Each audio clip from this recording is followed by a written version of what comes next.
Hey folks, welcome to Bad GM's Campaign Build-Along. I'm the Bad GM, Wayne Davis, and this is the show where we build an entire campaign from scratch for you to run for your group starting tonight if you're so inclined. This season we're playing the Fallout role-playing game, so if you don't already have a copy of the rules, head off to your local game shop and pick up a copy, or head to the Modifius website, modipius.net. Last week, we took our group to the Dome to check the clues about Jessup chemicals there, only for them to come up empty-handed.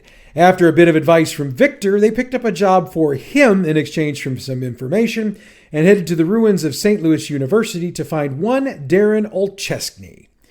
And before we get into the creative process for this week's show, I need to go back and clean up a mistake I made last week. I noted when the group was entering the Dome that if they got into a fight with the three guards, there'd be some serious trouble, but I never mentioned what that trouble would be. Truth be told, I didn't really think our groups would be silly enough to start issues, so I really wasn't paying it any mind. However, I also believe that if you say you're going to say something, you probably need to go ahead and say it. So, if your group did fight the guards, they'll run into issues when they exit the Dome. This time, there'll be a super mutant for each member of the group, plus 3 human mercenaries, using the stats we used for the guards. Straight up, they'll know about the fight and what happened to the guards, and whether they killed the guards or just wounded them a bit and then entered the Dome, it's been decided that the group is guilty and that they will be punished. And for a super mutant, punishment means death. So the group can try to talk their way out of it, though they'll be dealing with a human who's not quite interested in helping them. It's an opposed check, but give the NPC an extra D20 for free, since if this was a skill check, we'd have the difficulty around 4 or 5. If the group succeeds, they can still walk away, though they're probably not going to be welcome to the Dome again. If they fail, well, you know what comes next. Run it, then have the group retreat to wherever they want. Fortunately for them, the guards aren't going to chase them further than a couple of blocks. And again, they're just not going to be welcome at the Dome for a while. Now, when we wrapped up last week's show, I noted we were stopping where we were because I wanted to build out our NPCs for this particular section. So I took a little time this week and wrote up what I think would be an interesting NPC to put up against the group. And while I'll have Gabe put the character sheet up on the website, let's take the time here to go step by step through the process. We need to note up front that we will be leveling this character up, but we'll do the build like we usually do and build it at first level. I chose the survivor background for the character, mostly because I want that local and area expert sort of person, since that type of background will work best for what we're going to do here. Now, taking the survivor background gets us either 2 of their special traits or 1 of those and an extra perk. I went with 1 trait and 1 perk, and the trait I chose was educated, since it gives us an extra tag skill. The downside to that is if a roll is failed for using a skill that isn't a tag skill, the GM gets an action point. However, since this is an NPC, I'm altering that to giving the players an action point for their pool. Let's move on to putting the special attributes together. First things first, we're lowering strength, charisma, and luck from 5 to 4, which buys us an extra 3 points to use in the building, so we've got a total of 8. I think you know where I'm going with this, but let's explain it anyway. 2 points each go into perception, endurance, intelligence, and agility. The reasons for doing things this way will become apparent in a bit. Next up are skills, and we'll begin with the tag skills. Remember, we get an extra tag skill thanks to the background, so we've got 4. I see this little band of baddies as being wannabe mercenaries, so 3 of the tags will be energy weapons, small guns, and throwing. We have a 4th, so let's go with medicine. I had a reason for that when I took it, but now that I'm trying to explain it, I can't. Anyway, we're going to take it regardless. Of course, each of those 4 skills start with 2 points in them, and thanks to our scores, we've got a beefy 16 skill points to use to fill in more skills. We'll start by maxing the tag skills out at 3 each, so there's 4 points used. We'll also take big guns at 3, explosives at 3, sneak at 3, and repair at 3. By my math, that's 16 points, and we've got a full suite of skills. And I remember now why I did things the way I did them. While I see these guys having a limited skill set, they're really good at the skills they have. Thanks to the survivor background, we get an extra perk to choose, and since we're at the perk stage of the build, let's get a couple picked out. The first one I chose was Center Mass, which means a shooter can target the torso without increasing the difficulty. For me, that would make sense with the mercenary wannabe style of NPC I'm envisioning. The other perk I went with was awareness, and it works like this. If you use aim within close range, your next attack, the one you're aiming on, automatically gets +1 piercing. If the damage allows for piercing damage already, then the piercing goes up by +1. Again, this fits the style of NPC we're looking for here. Now, time to crunch some numbers. The carry weight is 190 pounds. All damage reductions are 0 to start. Defense is 1. Initiative is 14. And we've got 11 health points. Also, the melee is 0 thanks to the low strength. Now let's get starting gear. The survivor background gives us a drifter outfit, pipe wrench, pipe gun with 15 rounds of 38 ammo, a dose of jet, 1 trinket, and 30 caps. From the tag skills, we had a fusion cell with 10 shots, 15 rounds of 38 ammo, 4 tomahawks, a first aid kit, and a stim pack. So with the initial build out of the way, let's level up. We're going to level up to level 4, so that means we pick up 3 health points, 3 skill points, and 3 perks. Here's how that's going to work out. The health point total goes up to 14. We'll put a point each in energy weapons, small guns, and throwing. And here's the perks. Adamantium Skeleton raises the number of points of damage needed for a critical hit by 1, which means for our characters it goes from 5 to 6. Intense Training. This allows us to raise a special skill, and so we'll take Perception from 7 to 8. Gunslinger. This one's a little long-winded, so check it out on page 65. We also picked up 450 caps since we're technically doing a build at a higher level, so we'll need to buy some stuff. So what I'm going to do is buy the new stuff first, then explain what we're selling, because I can assure you we're going to sell some things, and then how we spend what's left. Here's what we bought. A laser gun for 69 credits, 3 fusion cells, each with 20 shots for 9 caps, 2 frag grenades for 100, a heavy leather chest piece for 75, 2 heavy leather legs for 60, 2 heavy leather arms for 56, and a sturdy combat helmet for 105. Now, doing the math on that, we come up with 475 caps. However, if you look at the numbers, our dude here isn't much of a negotiator, so we'll argue he's paying 10% more for his gear. That brings our total to 521 caps, and since we only had 480, now we have to sell some stuff. So here's what we did. The drifter outfit and the pipe wrench were sold, getting us 65 caps. Again though, our friend's lack of negotiating skills means he got 10% less for his stuff than he might have gotten, so he only got 58 caps. 10% of 65 is 6.5, but I rounded up to 7 instead of down to 6, just for the record. Fortunately for us, we were only 41 caps over on our purchases, so we wind up with a tidy 17 caps in our pocket. And the advantage to the gear is that the NPC has physical and energy resistance of 3 and 4 on the torso, legs, and arms, and 3 and 3 on the head thanks to the helmet. The weights will be totaled up on the character sheet, but I can tell you we're well within the limits, so he's armed, armored, and ready to go. Obviously, Darren Olchowski is going to be one of the NPCs in this encounter that uses this template, but we'll expand on how many more we're going to use in a little bit. Now, I did want to address a concern that you might have about us handing the group this level of armor or the number of caps it could bring if they sell them. That could be a concern, sure, but here's something else to remember. Typically, my merchants sell things for at least 30% above book price and will only give 75% of book price when they buy things. So they're not going to get nearly the sweetheart deal we gave old Darren when we built this. And insofar as giving them the armor, well, good for them. I don't know what kind of armor your group has at this point, if any. So the opportunity to armor themselves would probably be a good one. So, short story long, don't sweat this. If they wind up with a bucket full of caps, they're going to spend them on ammo and stim packs anyway, so good on them. All right, so we've spent a lot of time this week building an NPC, and I know we've got a recap to hit at the end, so let's get to building. The group was told by Victor that Darren hangs out in the slough rubble with other addicts, and his chem of choice is jet. You can check out what being addicted to jet means in the book, so I'm not going to take your time here to lay it out further. Let's just make it clear that he'll be on jet when the group approaches. We also noted that there might be lookouts around the rubble, so the group will need to be clear about how they're approaching. If they're trying to sneak in, it's agility plus sneak, but the difficulty will be a 3 because, well, there are lookouts. Granted, they're all on jet at the moment, but they're with it enough to be able to at least be semi-effective lookouts.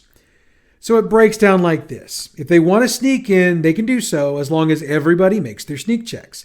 If anyone fails one, or if they're not trying to hide, they'll run into the lookouts as they approach a section of rubble that appears to have been cleared out for someone or a group of someones to camp out. If they sneak in, they surprise the 4 men who are laid out on dirty mattresses. Darren's not one of them, but he and the other 3 lookouts will be on him within a few moments. However, if they're just strolling in, or if they get caught trying to sneak, Darren and 2 lookouts are the ones who meet them. The initial meeting will be frosty, but they're not looking to shoot anybody right out of the gate. And for the record, the frosty meetup occurs either way, so let's just get to it.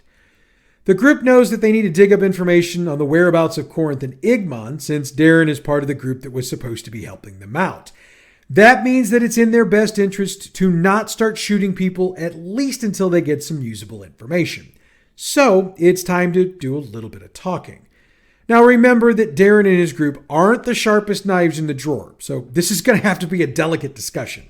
Oh, and in addition to Darren, there's 3 other NPCs using his character sheet. If, like me, you've got 8 in your group, you need more NPCs. For those, use the Wastelander character on page 397. I realize they're a few levels lower than the group, but I'd rather have a few lower level NPCs in here, especially after I almost killed half my party a couple of sessions ago. Obviously, adjust the numbers as you see fit. This is going to be an opposed charisma plus speech check with 1 PC having the discussion with Darren. If, by chance, the group has any jet they'd be willing to give Darren, give him an extra D20 to roll for the check. And that doesn't stack. Whether they give a single dose or a dozen of them, they only get the 1 extra D20. However, the group should be able to succeed. Darren doesn't have a whole lot to share, but he admits that he and his group took Corinth and Igmon's caps. He also admits that they never had any intentions of doing the job. But he notes, they only gave us 50 caps up front, so it's not like we ripped them off that bad. Yes, he's going to try to justify ripping them off. Play that however you feel like you want to. When the topic gets to Corinth and Igmon and who might have them or where they might be, Darren's going to shrug. He didn't have anything to do with it, but he does remember hearing something from a couple of the guys he worked with that somebody was paying big caps to bring those 2 in. This requires a bit of a backtrack because there's another piece of information that might come out before this point. Darren will report that before the day in question, he actually never met the other 5 people that were supposed to be in that group. They'd all worked together before, man, but I was brought in by Marcus because they were down a man. He doesn't have a last name for Marcus, but Darren believes he's the second in command of the group. Now, Darren knows Marcus from various odd jobs they'd both done in the past.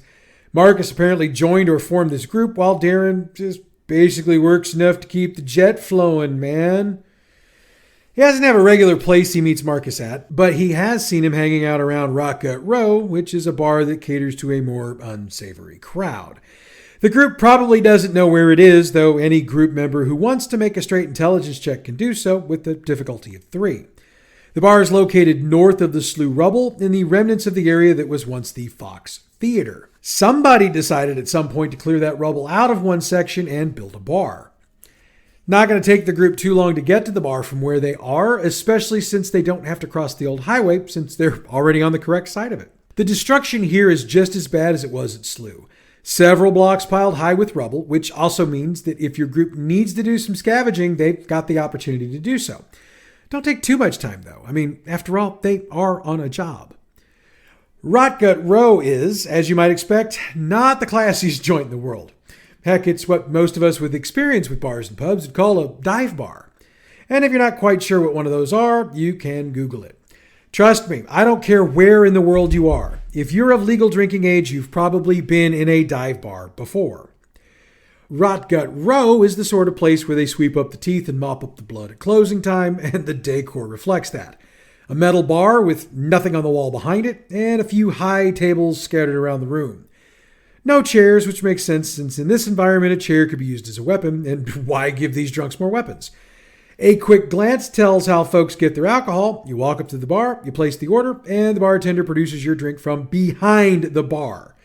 And the cups appear to be plastic or metal. No glass to be found other than the liquor bottles they pour out of.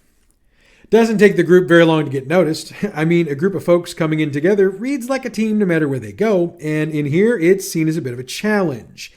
In other words, every eye in the place is going to be on them the minute they enter. One individual who really seems to take notice is a tall, thin African-American man with short cropped hair and a goatee that's salt and pepper. He's armored a lot like Darren Olszewski is, and we'll use that character sheet for stats for this discussion, since we don't want to use up more of our build time to create another character. The man finishes his drink, sets the cup on the bar top, and strides across the room towards the group. It's obvious by his manner that he's suspicious of their intent, but also obvious that he wants to see what's what before he allows the situation to de-evolve. He introduces himself as Marcus Coleman and waits for the group to introduce themselves and state their purpose.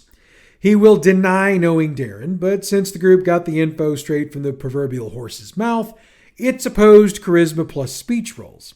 If the group fails, he's sticking to his story, and if the group continues to push, Marcus will warn them off, noting that everybody in this bar is a friend of mine. You really want to take us all on? And for the record, there's about a dozen others in the bar at present, not counting the bartender. Should the group decide it looks like a fair fight, let it run. Marcus will use all of the stats for Darren, and the other dozen will use the Wastelander stats on page 397. It shouldn't be a fight the group can lose, but it should put them in a position where they burn a lot of ammo and or stim packs to succeed with. I'll get to what they find on Marcus in a moment. Let's roll the action back and see what happens if the group succeeds on their roll. Marcus will acknowledge, reluctantly, that he knows Darren, though he'll point out, never should have worked with a jethead. Dude was more worried about his next fix than getting the job done. The roll success will also get him to admit that he does know where Corinth and Igmon are, but he'll warn the group that you don't want to mess with them, man. These guys are seriously suited and booted. They take this personal protection thing way too serious, you hear me? As the group might have expected, Garson Tactical is the group holding Corinth and Igmon. Marcus isn't going to give the details of the deal, and he's again going to deny knowing where they're being held. So time for another charisma plus speech opposed roll, and if the group succeeds, Marcus will give them the location. It's in the basement of the Old Barnes Hospital. He'll claim he doesn't know why Garson wanted him delivered there, and quite frankly, he didn't ask. But as of yesterday, both men were being held there, and that's all he knows. If they fail the check, Marcus will say, look, man, I've told you everything I can tell you. You know who has them, so figure out the where of it on your own. At that point, even the threat of violence won't pry additional information out of him. And if the group wants to resort to violence, it's going to happen. Run things the way we detailed a moment ago and let the chips fall where they may. Now, if the discussion broke out into violence before they got the information, if they win the fight, it's the bartender who speaks up. He made it a point to stay out of the fighting and is more than willing to speak to the group. He does ask, though, that they leave him some stuff off the bodies to pay for the cleanup. This is what he'll say, and feel free to break it up however you want. I heard Marcus bragging about his team getting a deal with Garson Tactical. He's been trying to get in with them for months, and they got a test job. Supposed to snatch up a couple of guys and take them to Barnes. Snatch, deliver, get paid. That's what he said. Oh, and give the bartender whatever name and description you want, and feel free to make him any gender identity you want. I didn't really have anyone in mind when I created the NPC, but I knew we needed a bartender. Anyway, the group now has a location, and it just so happens to line up with the final location they've got scouting information on. So let the group plan out what they want to do next. And once they've done that, we're at the end of this week's build. The reason for that is we've got another game recap this week, so let's get to it. When we last played, my group had taken Eliza's offer to track down Manny, her missing courier. They managed to find where he was being held and tortured, and though they almost lost 2 of their members in the fighting, they ultimately succeeded at taking out all of the Marvin's Carvins they ran into and successfully retrieved both Manny and the shipment. They returned both to Eliza, and we wrapped there. This week, we picked up with the group still at the shop. As they exited the shop, they noticed the job board posted outside. They read the 3 jobs we put on the board during that build, and they, as I had anticipated they would, took all 3 jobs off the board when they read them. Now, the next part wasn't what I had expected. They actually started with the 3rd job on the list, but it gets even more interesting as we go along. Enough talk. Let me break it down. The 3rd job on the board is the one that involves Corinth and Igmon. The group entered the building, and I had those two eyeballing the group when they entered, as I wanted to see if they'd seek them out or blow them off. Fortunately, they decided to seek them out. The meeting took place in the small office we described, but things went a bit differently than we wrote it out, and it requires a bit of background before we break that down. See, the way the backgrounds for my characters were done, Gabe's ghoul and Tyler's robot are from St. Louis, though they'd been gone for quite some time. Clayton's survivor, on the other hand, is not only from St. Louis, but has been here the entire time, and therefore has some insight into what's going on and who all the major players are. So their background knowledge flavored this conversation. The details of the situation and deal went down pretty much the same way as we wrote them up. I just worded things a bit differently to frame it up for my group. The group asked for details about what they were going to run into, and while some of that was going on, I took Clayton to the side and let him know that he's aware of Barnabas O'Reilly, and he knows that while Barnabas isn't what you'd call the biggest player in the game, he's no joke. I also gave him the nugget that O'Reilly uses super mutants as hired muscle. At the same time, I told Gabe and Tyler that the last time they'd been regulars in town, O'Reilly was nothing but a low-level wannabe. So there was a few minutes discussion about that. And as the discussion was going on, it was suggested that maybe the group should get another 50 caps on the deal for dealing with super mutants. Since it was presented in a reasonable way, and since an extra 50 caps split 8 ways sure as heck isn't going to overwhelm the campaign, I allowed it with no rolls. While they were still in the meeting, there was some brief discussion of what their plans might be, which led to a rather humorous exchange with Jim and Tyler's robots and the rest of the party, as the robots were suggesting tactically smashing through the walls of the Opera House to make it happen. And they were serious about it. The rest of the group managed to talk them out of that, but it was a rather humorous time. Before the discussion wrapped, Jim did ask for a detailed description of the small grandfatherish clock, which is the heirloom I have them looking for. I didn't write down all the details I gave, but I think I said it was about 15 inches by 10 inches and about 18 inches tall, with an analog face that takes up about half the surface of the clock. It's a mahogany wood, and the clock's got a key on the back to wind it up. Oh, and as I was giving the details, Jim was repeating them back to me, as a robot might do. Once the deets were out there, the group left the meeting and immediately crossed the street to check out the second job on the list. The scenario started pretty much the same way as we wrote it up, with Cassidy Vernon leading the group to her father Paul, and Paul laying out everything that's happened. I'll tell you this straight up. My group's BS detectors went nuts when Paul was saying he had no idea why people were coming after him. However, they decided to play along and see where things were going. They also decided to split a bit when Cassidy pulled the group to one side to give what she knew about the situation. While that conversation was going on, Jim and Gabe stayed behind with Paul, and Jim decided he needed to do a thorough physical examination of Paul to determine whether he's telling the truth or having mental issues. I played it out that Paul was actually not only willing to allow it, but was also rather comfortable with the process. What I had decided was that Paul had had robots with programming glitches that he'd worked with in the past, so working with Jim's robot was basically like old home week for him. I also had Jim's examination confirm that the burns were chemical burns, but based on what he was able to compute from it, it was probably a medium-grade corrosive. Meanwhile, the rest of the group was talking with Cassidy about what she knew about her mother's disappearance. Since the group hadn't done the first job yet, there has been no building explosion, so I just left that out. I also wound up having to give the names of the guards who were on duty the night Juliet was taken, which I realized when I recorded the episode we built that in would probably need to happen. I didn't note the 2 names, so use what you want. I also said that one of them was probably laid up drunk in Diamond Pass, so I gave the group a second reason to head that way. Also, with the explosion out of the picture for the moment, there are 2 facilities for the group to check out to try to find Juliet, the Dogtown location and the Laclede's Landing one, so just keep that in mind. With 2 jobs already taken, they decided to hit the trifecta and hit the Diamond Pass. Once inside, they decided first to find the guard Cassidy told them about.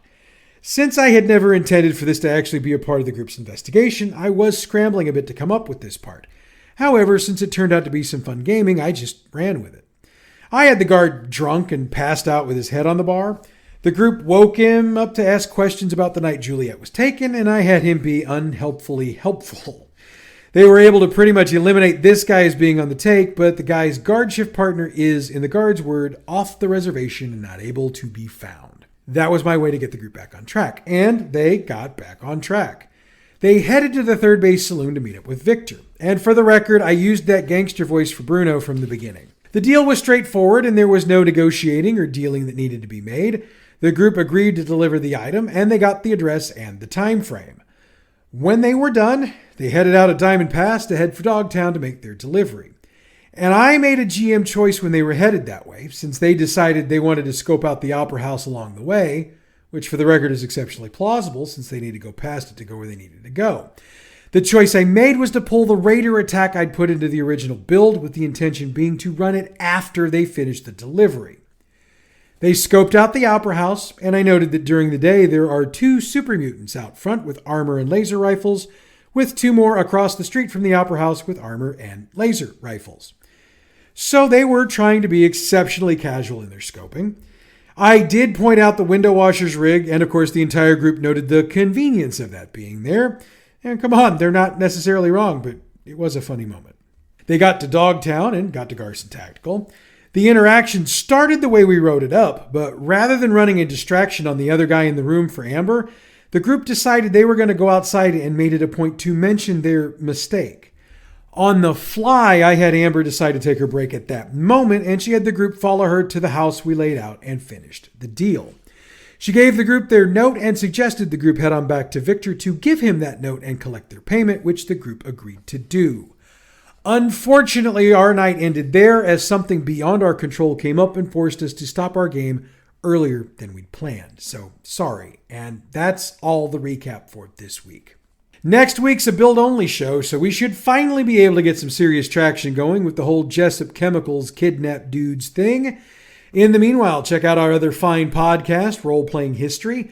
This week we do something a little bit different than usual as we dig into the open game license controversy that surrounded the game world for the better part of 6 weeks to start the year. We'll break it down and see why it was as controversial as it was. Role-Playing History is available wherever you get your podcasts or on our website, badgmproductions.net. All Fallout role-playing game materials referenced on this show are the trademarked and copyrighted properties of Modifius Entertainment through their license with Bethesda Games and are used on this show for entertainment purposes only. If you're interested in checking out this or any of the fine gaming products produced by Modifius, head to your local game shop or check out their website, modipius.net. The music we use for this show comes from Pixabay.com. Check them out for all your license-free, royalty-free music needs.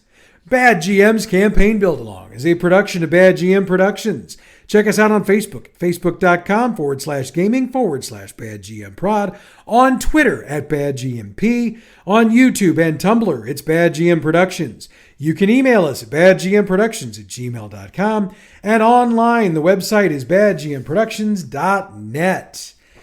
Next week, we dig into the meat of this campaign arc as our group heads to Barnes Hospital to check out not 1, but 2 incidents they need to deal with. But that's next week. Until then, I'm the Bad GM Wayne Davis, and I'll see you at the game table.